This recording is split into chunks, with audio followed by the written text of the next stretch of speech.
ओम शांति। आज के 4 फेब्रुआरी 2026 बाबार अमूल्य महावाक्य आमरा शुनब। आजकेर এই महावाक्ये बाबा বলেছেন, মিষ্টি বাচ্চারা, সঙ্গমে তোমাদের নতুন আর একেবারে আলাদা জ্ঞান প্রাপ্ত হয়। তোমরা জানো যে আমরা সকল আত্মারা হলাম একটার, একজনের পার্ট অন্যজনের সাথে মেলে না। মুরলী থেকে প্রশ্ন, মায়ার উপর বিজয় প্রাপ্ত করার জন্য তোমাদের আধ্যাত্মিক যোদ্ধাদের অর্থাৎ ক্ষত্রিয়দের কোন যুক্তি প্রাপ্ত হয়েছে? বাবা বলছে যে দুনিয়াতে কৌরব পাণ্ডব যখনই বলা হয়েছে তখনই যুদ্ধক্ষেত্র দেখিয়েছে, যুদ্ধ দেখিয়েছে এবং বিভিন্ন নামে তাদেরকে আখ্যা দেওয়া হয়েছে। আর এখানে বাবা বলছে যখন তোমরা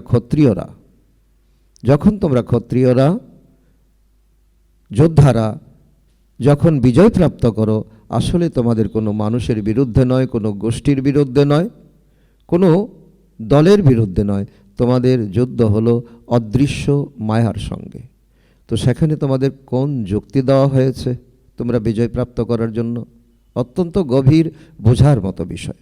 উত্তরে বাবা বলেছেন, হে আধ্যাত্মিক ক্ষত্রিয়, তোমরা সর্বদা শ্রীমত অনুসারে চলতে থাকো, আত্ম অভিমানী হয়ে বাবাকে স্মরণ করো, প্রতিদিন সকালে উঠে স্মরণে থাকার অভ্যাস তৈরি করো, তাহলে মায়ার উপরে বিজয় প্রাপ্ত করতে পারবে।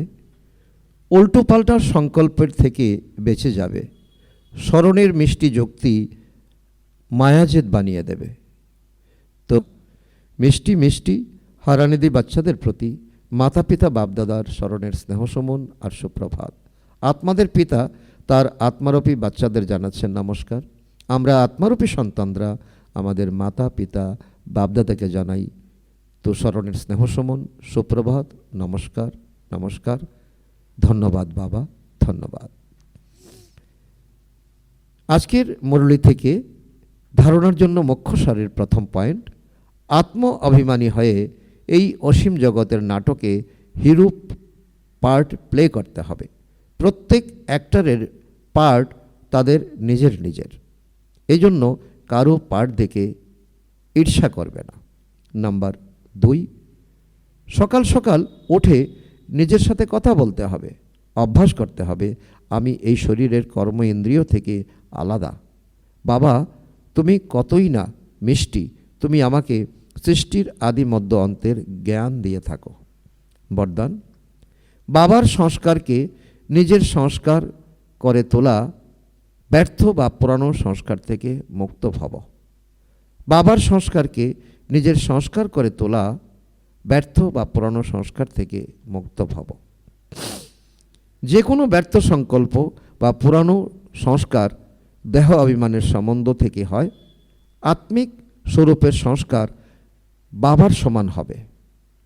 বাবা যেমন সদা কল্যাণকারী, পরোপকারী, দয়াশীল, বরদাতা, ঠিক তেমন নিজের সংস্কারগুলি যেন ন্যাচারাল হয়ে যায়। সংস্কার অর্থাৎ সংকল্প, বলা এবং কর্ম শত সেভাবেই হতে থাকবে, তখন আর পরিশ্রম করার দরকার পড়বে না।